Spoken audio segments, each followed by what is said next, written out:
सर्वेश्वर सर्वाधिपति श्रेष्ठ आचरणवान, प्रजा के सुखदाता, विज्ञान के पूर्ण ज्ञाता, देवाधिदेव महादेव, आदि अंत रहित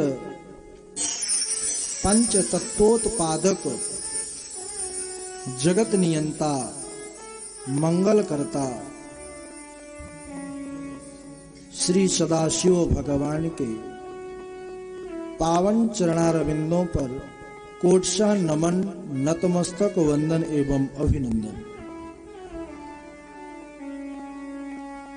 सदाशिव भगवान का यह वांगमय स्वरूप, उनका शब्दमय विग्रह, यह शाश्वत श्री शिव महापुराण को भी कोटि कोटि प्रणाम। पराम्बा भगवती जगदीश्वरी जगत जननी शंकर शिव प्राण वल्लभा, आदि जगत में व्याप्त रहने वाली आधारभूता माता पार्वती के चरणों में कोटि कोटि प्रणाम। सी राम मैं सब जग जानी, करहूं प्रणाम जोर जुग पानी। समुपस्थित भगवत भक्त शिव कथा अनुरागी सज्जनों, भक्तिमयी मातृ शक्ति भगनी बांधवों, भगवत चरण चंचरीक भगवत पादार विंदर मकरंद रस पिपासु सुधी जन, भूवि भावुक रसिक वृंदजन।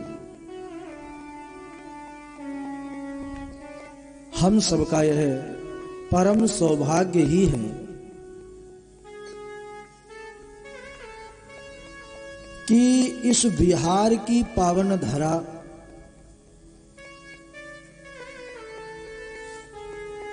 सहरसा अंतर्गत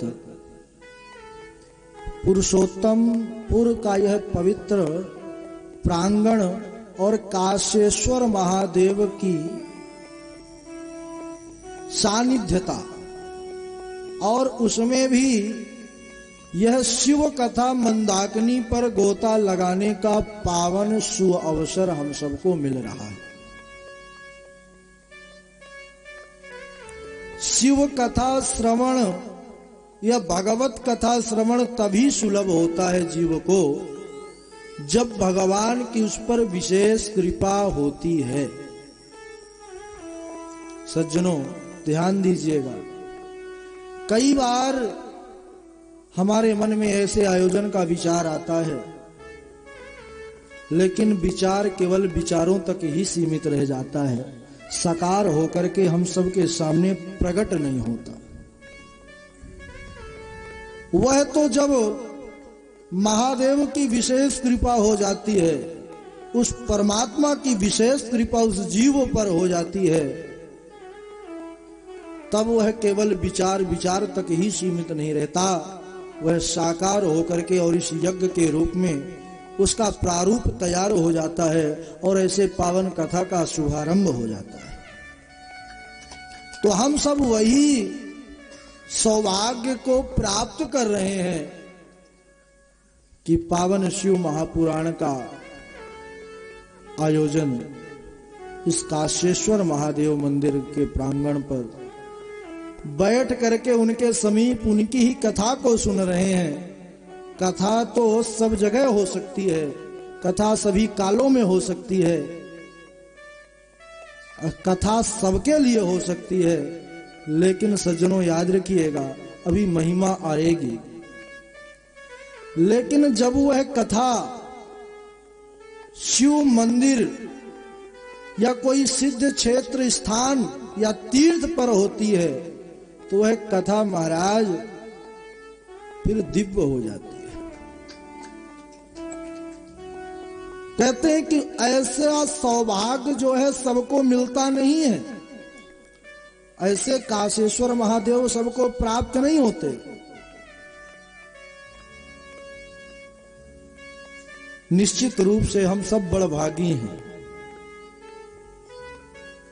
शास्त्रों में कहा गया है, संसार कटु वृक्षस्य द्वे फले ह्यामृतोपमे सुभाषित रसास्वादः संगति सुजने जने।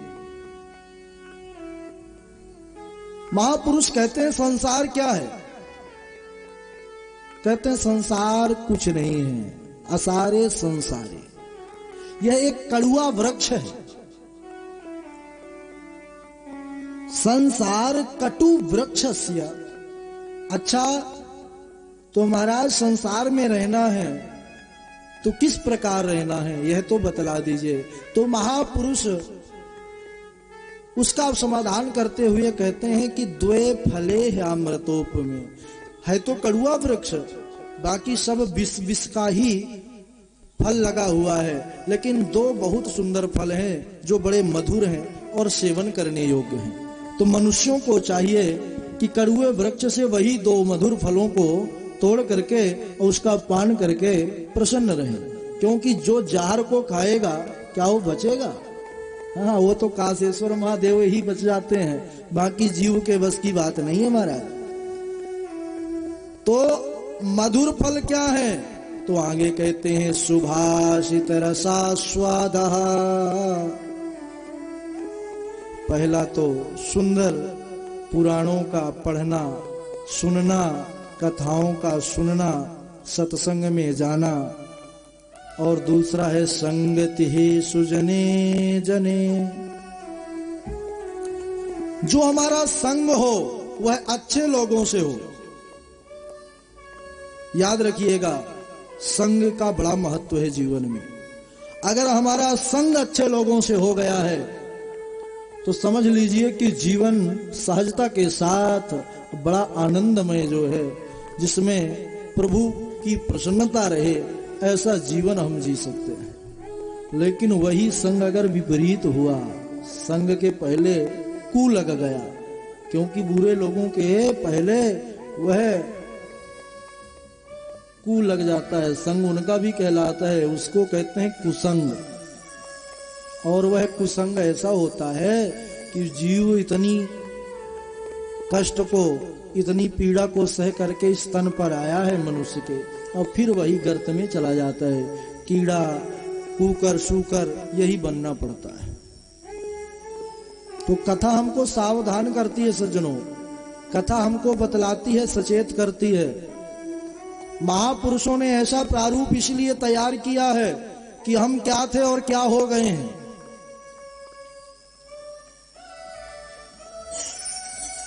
अगर संगत वही महापुरुष साधु पुरुष की हो गई तो जीवन सहजता के साथ गोविंद के चरणों में चला जाएगा। अगर वही दुष्ट खलों के संग में हमारा साथ हुआ तो महाराज भजन पूजन भी सब जो किया है वो सब व्यर्थ हो जाएगा। संगत से गुण आते हैं, असंगत से गुण जात। लोहा लगा जहाज सो तो संगत से उतरात।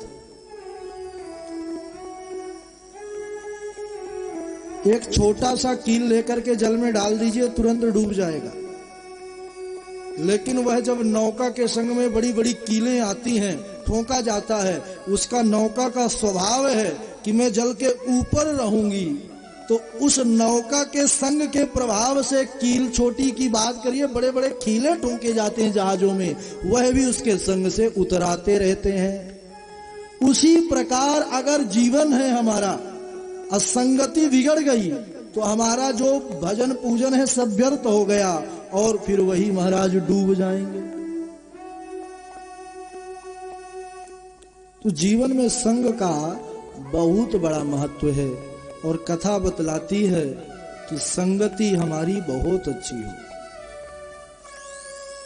कितना सौभाग्य का विषय है कि जीवन में ऐसा क्षण उपस्थित हुआ कि हम सब भगवान के पास बैठ करके उनकी कथाओं को सुन रहे हैं। कथा पर जब बैठते हैं तो एकदम मन प्रसन्न हो जाता है, लौकिक चिंताएं जगत की समाप्त हो जाती हैं। क्यों?